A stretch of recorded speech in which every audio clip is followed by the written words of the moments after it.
This is a story about the stories we tell ourselves, the stories we live out in the world, and the space between those two. It's about how we love, how we lose, and how we recover, or not, through the stories we make up in our heads. I'm Robin Rice, and this is also my story. Chapter 5. Fathers, Daughters, and Stories That Never End. None of our stories exist in a vacuum. Where a story starts, where it lives, where it goes, and where it ends, almost always has an intersection with at least one other person's story. Most often, more than one. Dyads, triads, tetrads, we all have played the relationship games of intersectionality. As an example, let me tell you about Paul, who inhabited a triangle with me and my little brother Ricky, but also a tetrad with me, my little brother Ricky, and my dad. Today is Tuesday, August 10, 2021, at 10:34 a.m. I mark the time because it is exactly now that Paul, my little brother Ricky's best friend, is actively dying. He is 55. Though not intended, Paul's story plays into the writing of this chapter a little too perfectly. I wish it didn't. With all my heart, I wish it didn't. Paul is, or was until recently, ruggedly handsome. Blonde, strong jawline, big teeth, winning smile, hazel eyes, a deep voice, and a soft laugh. Tall, too, and slim but well-built. Probably a solid 190 pounds right up until he noticed the cancerous lump in his neck, which, as a man, his words, he ignored for almost a year. Today his hands and feet are mere bones and his gums have receded, showing his teeth as too enormous and bleeding. His weight must be below 120 pounds. I'm sure it's an astonishing blow to see yourself waste away in front of your own eyes, especially when you've always had your looks in your corner. He has insisted on keeping his smile wide and engaging, despite it all, and it makes him all the more lovable to those who have stepped up to care for him. He tells me he is astonished that a whole adoptive family, that of a former girlfriend, has offered their home and care when he had expected to die alone. From what I have known of his life, I might have expected it too. He wants to be the kind of good dying person everyone admires, which is also in keeping with what I know of him. He has wanted to be admired all his life, and now, in the end, it is happening. Heroic dying, I think, but do not say. What do I know of that journey anyway? Everyone marvels at his strength, but he lets it drop with me. We do not speak of his dying much before we move on to what we always speak of, Ricky and my father. The hard truth is this. Paul is the last person I'll ever be able to discuss my brother and father with. He is the only one who knows the story in the way I know it, and who knows those two men much as I knew them. Unless Paul rallies one more time, those conversations are over as of today. And so the story will split, like a tree that takes on lightning, one side viable, moving on, the other side forever burnt and broken off. Paul was my father's most profound victim, besides Ricky, of course, who took his own life.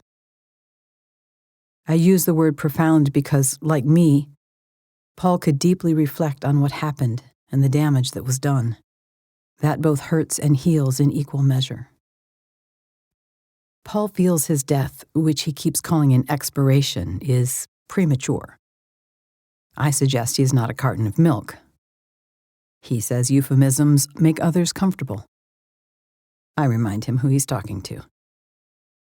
Fair enough, he says, adding, I appreciate it. We go on to use the words death and dying frankly, though I sense it scares him more than he wants to let on. I could tell you more about Paul, but the story I hope to illuminate right now is not found in the details, the things that happened and to whom and why, but in how I can sit here and write about it even as death is coming to call in weeks or days, if not hours. That amid the ultimate end of one human being's story, which is happening a few hundred miles north of me, I can hold his dying and also have a cup of coffee, do the dishes, take a moment to pay a bill online. It doesn't rip me apart to think that very soon Paul will be no more on this earth, that he will in fact expire. This is not because I do not love him. I do. It's because now, after so many deaths over so many years, and so much life too, I know that for better or worse, the last breath does not end things, at least for the living. Paul will go on for me as my father did, and as Ricky has. He will not prematurely expire in my psyche. His story will last as long as I do. Anyway, this is it. Right now, the one person who connects me to my father is standing at the greatest threshold there is.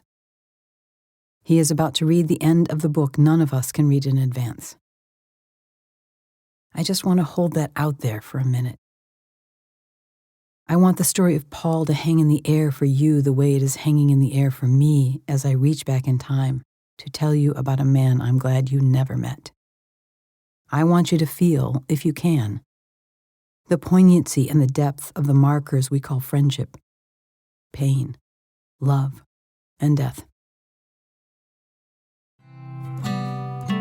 Enter the labyrinth.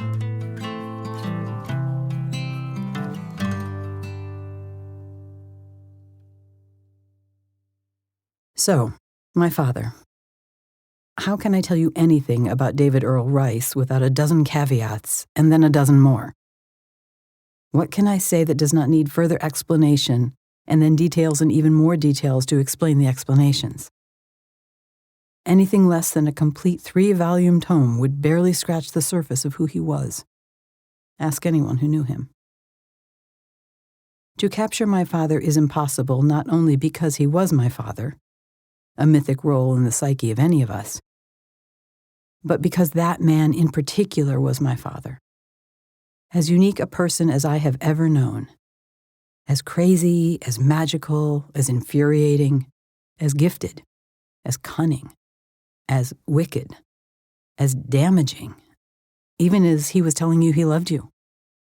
The ultimate gaslighter long before the word was in vogue, with a sharp, exacting, genius mind for fuel.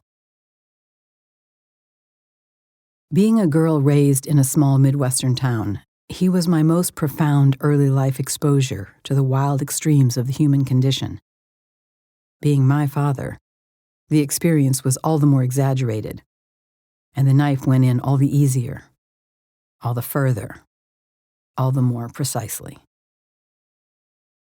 My eldest son says that any time he has heard stories of my father, a man he never met, they were always presented in either black or white, not one shade of gray. He was amazing or he was complete hell, depending on the story. I didn't realize it until it was pointed out, but upon reflection, I can see it. Likewise, a friend I was discussing this chapter with argued that I would never get away with telling the story as I experienced it, with so much love and so very much evil existing in the same man. People won't accept it, she insisted. Yet this is how it was for me and so many others who knew him. We had to accept it, so why not you? People either loved my father or hated him. If you knew him well, it was usually both. He loved deeply and passionately, and yet was a self-confirmed total asshole who was well aware he could cut you without thinking or trying. That never stopped him. If he ever felt guilty over it, I never heard about it. While we reasonably expected standing room only seating at his funeral, given how many people he knew, the room was only half full. I understood a little then, and a lot more now, why that was so. Either way, if you knew him, you didn't forget him. Not David Rice. Not possible. In the world of the 60s, 70s, and early 80s, he didn't look, sound, or act stereotypically gay. I'm not even sure that is what he called himself. Not like his friends who played the part to the nines. Not like his idols, Freddie Mercury and Elton John.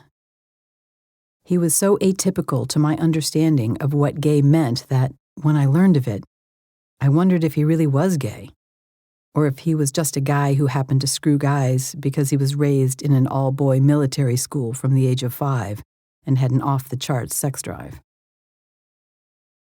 To complicate things, a lot, he also liked girls. The younger the better. I guess that made him bi, and I'm not sure what else. I expect the truth is he was fond of anyone with sex organs between their legs. Today I would say he was masculine presenting, yet highly pansexual. Also absolutely addicted to the erotic. He might have been curious about those identifying as non-sexual, but he'd have had no use for such a soul. Let them who don't want none have memories of not getting any, he'd say, often. He liked the saying so much, he had a huge painting of the words created to greet you the moment you walked into his apartment. Navy blue, hand-painted on a baby blue sky. The statement piece was as cliché as its wildly serif font. A creative genius, according to many, my father was a real thinker, a creator, a free spirit who rebelled from social expectations with the kind of fierce fury I've never seen since. As a TV producer, he'd swear your head off at any fraction of a mistake. Yet his sense of timing was perfect, like his pitch. That meant he only needed a split second to tear you a new one right next to the last one he tore. At the same time, his voice made crying babies stop to listen. I saw it for myself many times. Much of the extra we had came from his top-dollar announcer work in New York. $1,000 a minute, which back then was really something. People said he could have easily made it into the big leagues, but he preferred to stick to public television in a college setting. Towards the end, when I asked why, he laughed as if it had to have been obvious. The young students. Pretty boys, pretty girls. Let me tell you, it's the strangest thing to wonder if you want to bring a boy home to your father, not because your father will be protective of you, but because he might well poach your boyfriend. Not kidding.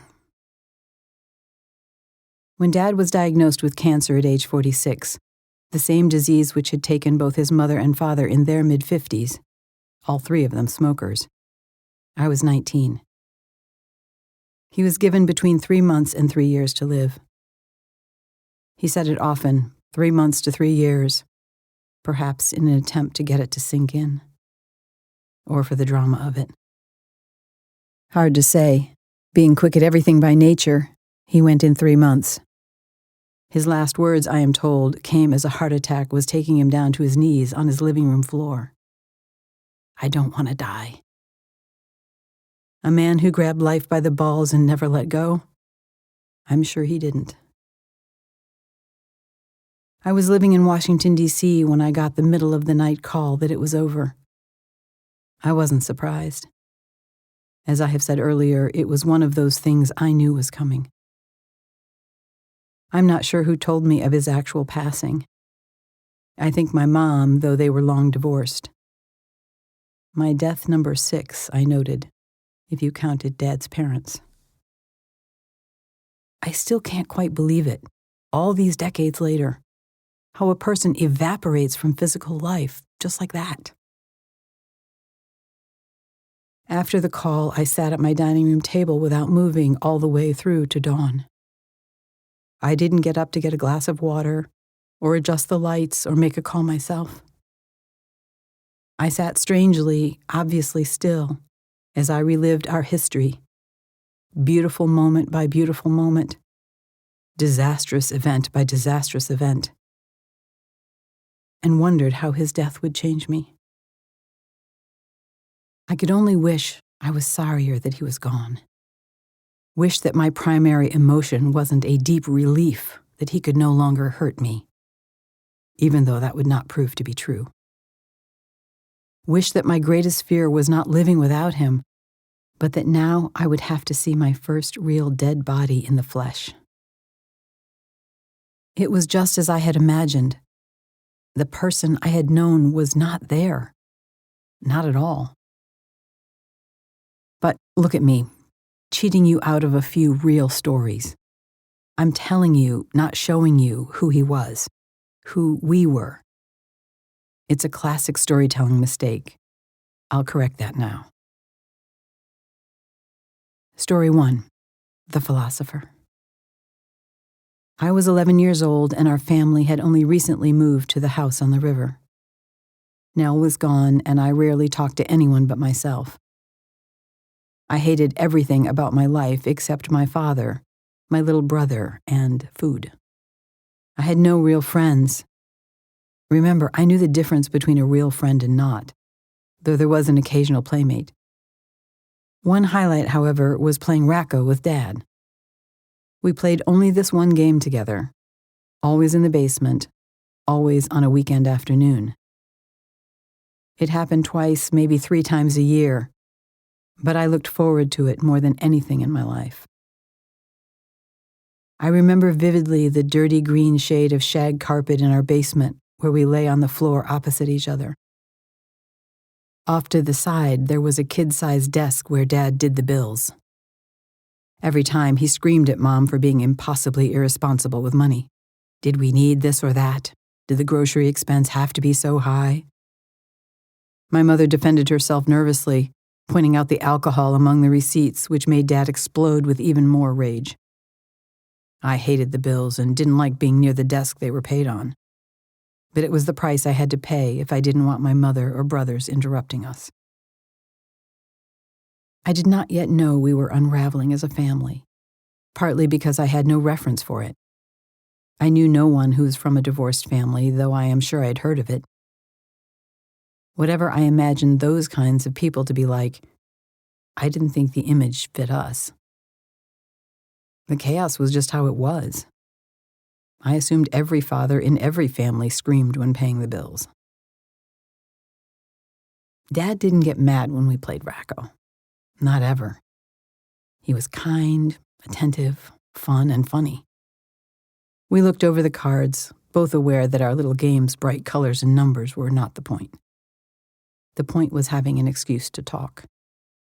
Really talk. When alone with him, I opened up, saying far more than usual. We talked about things other people didn't seem to even think about, at least as far as I could tell. Deep things, meaningful things, curious things, life things. With zero culture in my daily world, not even an awareness that such a thing as culture existed or that there were other worlds different from mine, these were my most exciting hours. I could live on our discussions for months on end if I had to. And in those years, mostly I had to. I wonder now, did Dad make time for racquet because it was the only thing that worked to draw me out? Maybe. I am certain that he at least noticed my grief. He at least tried to address it. I don't recall how this thought came up on a particular Saturday morning, but I told him I'd been thinking that maybe I was the only person who was actually alive. That I couldn't be sure that he was.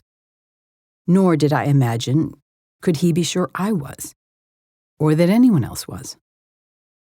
But I am sure that I exist, I explained. I know that I do.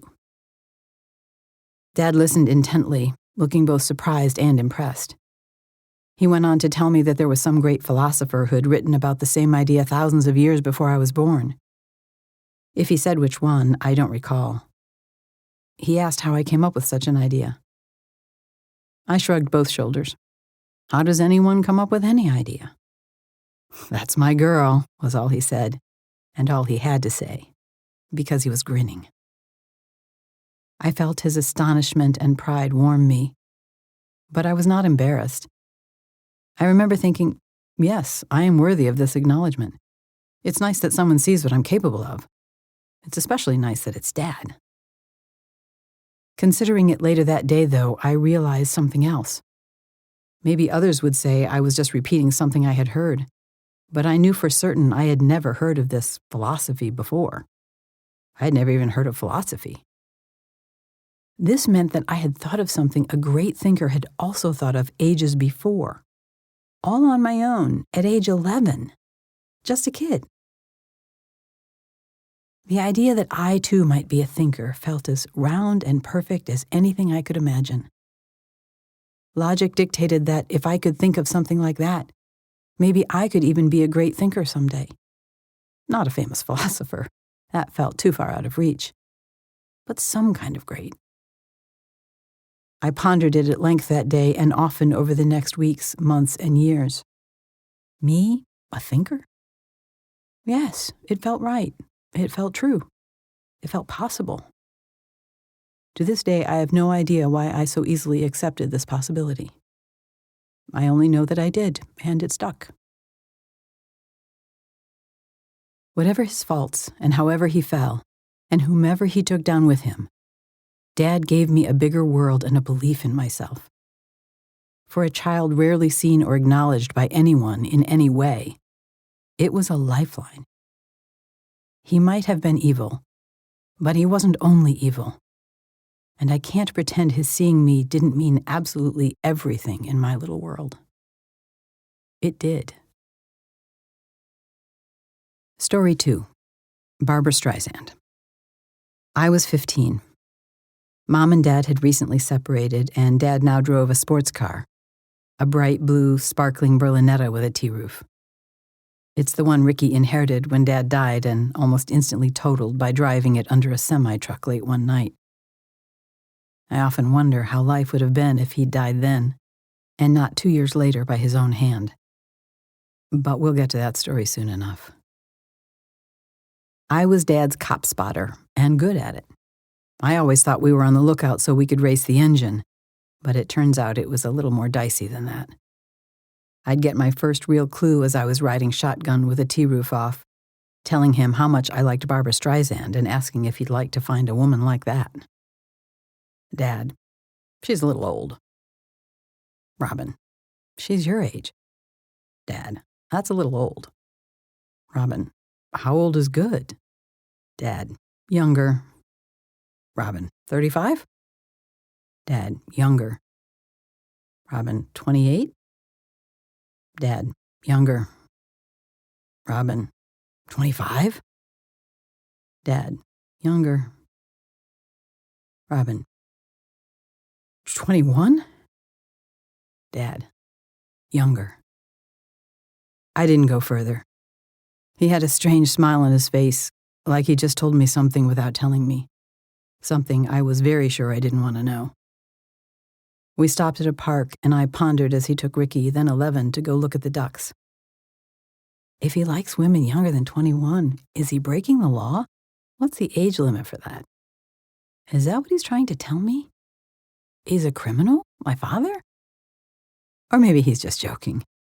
He didn't sound like he was joking, though.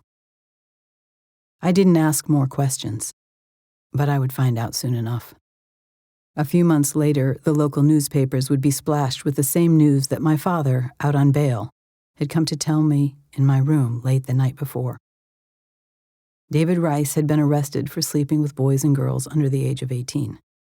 A criminal sex ring, they called it. Right there in black and white, in the paper that everyone read. There were something like 16 counts against him, I saw in the lead. I didn't read further. All I remember was thinking that my father would not be there to give me away at my wedding. He'd be in jail. It's only now, as I write this, that I realize I have to credit him for coming to talk to me immediately upon his release. I was already in bed when he came in and gently woke me to tell me himself. He assured me that everything was going to be okay, even if we both knew it wasn't. Really, he could have been too ashamed, found a way to avoid me, or pushed it under the rug. He could have used anything as an excuse. But he didn't. He cared about me in what must have been his worst moments. You see, not totally evil. All counts against him came from the parents of the underage boys and girls that, in the end, would not testify against him.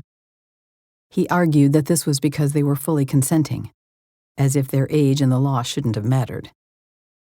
I never got the full story, but he was let off the hook after about a year of hell, and before it went to trial. In the meantime, I was instantly fired from my babysitting job, and I walk with shame on my shoulders at school every day. He never said he was sorry to me or anyone, because he wasn't. Story 3. I'll kill you. Every other weekend as a teenager, and despite my protests, I found myself living at my father's apartment.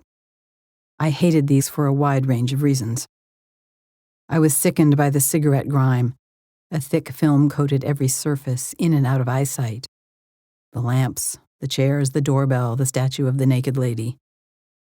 I cleaned it up because I was required to be there, like it or not, as Mom needed her space.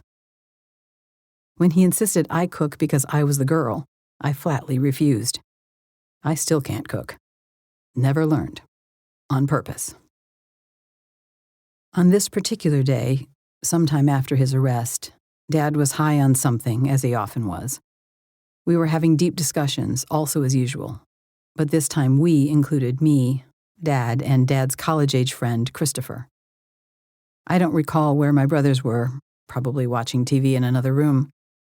There was no place we could go on our own and no transportation except when Dad was willing. Something in me said it was time to have the talk. I had a few too many pot brownies, not knowing they were pot brownies until it was too late, and that gave me courage. I also liked that Christopher was there, so I would have a witness. I brought the elephant in the room of my life to front and center without preamble or hesitation. Robin. Dad, you know I know what death is, right? Dad nods seriously. Christopher, you do not. Dad, oh yes she does. She's seen it. What are you thinking about, Robin? Robin. Flat tone, no expression, eyes boring directly into Dad's. I just want you to know, if you ever touch me sexually, I will kill you. In the time it took for him to register what I said, and without moving my eyes for a second, I let him see me imagine it. A knife, blood, then a gun, also blood, then running him down with a car. I see it, and he sees me seeing it. Dad's eyes flew wide, which is horrible because now I was sure he had at least thought about it. Like actually thought about it. Shit. Christopher, in the background, hardly noticed by either Dad or me. Oh, sure, right. Dad, directly back into my eyes. Okay, Robin. It was more than agreement. It was a promise, which he kept. He never crossed the line, even a little. Leaning toward boys anyway, he waited a few years and then took Ricky, Paul, and a host of his other friends instead. I saved myself, never thinking I should have tried to save everyone else too. Bonus story. David Rice's School of the Ugly. I had returned to my hometown after a summer away detasseling corn in the fields of Indiana where my grandparents farmed. I was in high school and had cut my long hair for the first time to save myself from the heat.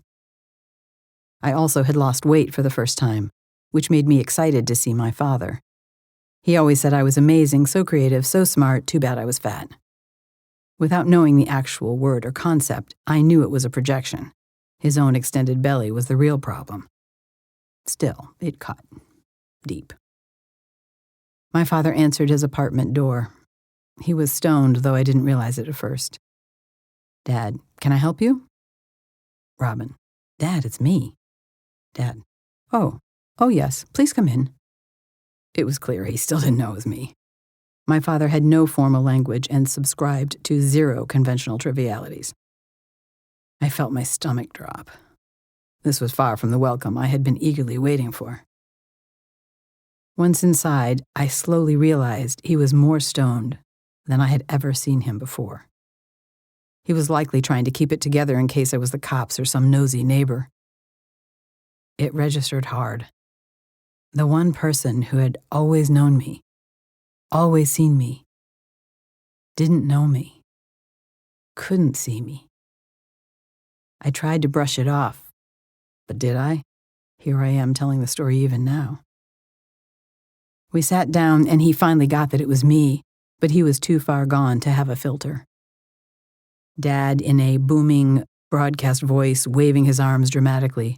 "Welcome to David Rice's School of the Ugly. We'll cut your hair. We'll make you look like shit. All of this in only one summer." My body felt pushed against the wall by Dad's voice, used like a weapon to hurt me. On purpose. To judge me harshly. To berate me like I was nothing. I'd missed him. Couldn't wait to see him. Now this? I said nothing, valiantly holding back tears, but got up to leave. He had never been cruel to me before. To others, yes, I'd seen it, but not to me. It registered somewhere deep inside. He has been terrible, unreliable, and crushingly stupid, but never mean. I had been special. I was no longer. Suddenly, the sense of home, which was my father, which was Dad, which started as Daddy, was gone. Another death, though the man sat right there in front of me, stoned out of his mind. The air of aloneness was thick and staggering. I let myself out, taking my newly orphaned identity with me. Also the confirmation that I was, as expected, truly ugly and genuinely uncared for. By everyone now. It was at this moment that I realized I was fatherless. And this realization, in turn, dictated our ending. When he asked me to come home from college to take care of him as he went through the last months of his life, I said no. He was gone before we spoke again. He wrote beautiful letters to leave to each and everyone in his life, but mine was generic and lifeless. I think maybe he never forgave me. I know for sure I never forgave him. One final story, and the story that will not end. Paul lived another 15 days, expiring on August 25th at 2:30 in the afternoon. He was surrounded by people who genuinely cared. I know that meant the world to him. We had one more call between the start of this chapter and that moment. Despite myself, and despite the fact that our conversation should have been all about him, I asked the one question I could never bring myself to ask before. It was important because Ricky's chapter is coming soon. This would be my last chance with anyone ever to find the truth. Ricky was Paul's first and, so far as I know, only male lover. Not that he didn't have sex with other guys. I'm sure he did. I know for sure that Ricky was Paul's truest love, though Paul did not consider himself or Ricky gay. It was my father who got them together. My father who ripped Paul's teenage life up like a piece of paper headed for the trash. My father who made Paul hate me too, any time I triggered him by seeming even remotely like my dad. So on this death-pending call, I dared ask, did my father have sex with Ricky? I mean, I know the stories, the wild parties, the drugs, the sex ring of underage boys and girls, the arrest, which is more than enough to know about. But did he cross that line? You have to remember, Robin, that your father was a maniac, Paul said. We all went over to his house every other weekend, and he had us down on our knees in front of him, always making sure he was the one who placed the acid under our tongues. Sex and drugs were going to bring us enlightenment, but he wanted the credit. What I wanted was to vomit. I thanked Paul and moved back to talking about his life, his process, his dying. The day after we hung up, Paul texted me exactly this. So with regard to Rick and your father's sexual relationship, I am 100% sure they masturbated together. I am also 99.999999% sure they engaged in sexual activity together. Hope you're okay with me sharing this with you. I just sensed that you really wanted the truth. I wasn't so sure that I truly wanted it, but I got it. It lives on in my phone as the last text from Paul.